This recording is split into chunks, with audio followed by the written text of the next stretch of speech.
Hey guys, how's it going today? I wanted to do a video on, I think it's a common problem for a lot of people that are training with kettlebells, and that is the hand insertion into the clean and rack position. So, the rack positions, it's a transition from your swing, your back swing, and your press. So it's kind of the middle area where you want to make your adjustments. You want to find your fatigue management, your ability to rest somewhere in your repetition. So, whenever we get into this clean and rack position, we always want to have our wrists nice and straight, and almost like an arm wrestler position. It's really common that people don't make that all the way, and then they have this bent or weak or soft wrist.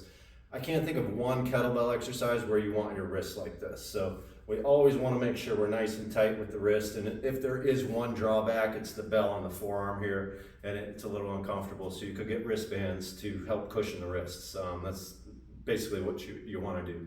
But how to get hand insertion, a great way to practice this is to just start in your rack position and make sure that you've got this 45-degree angle. So you've got the webbing of your thumb and index. You want your top bend, or the bend of the handle that's closest to your face.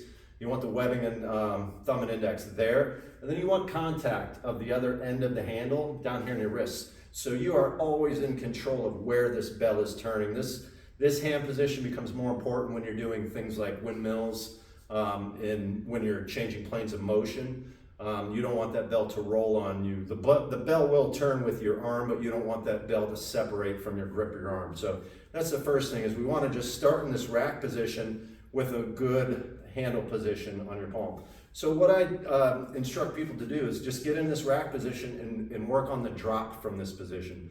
So what we'll want to do is turn your thumb out and away from you. So when that happens, I'm going to hand hop. So I'm not going to let this bell slide on my hand. I'm going to hop from the heel of my palm to my hook grip up here. So I'm letting that bell drop into the hook grip and then timing it to the ground from there.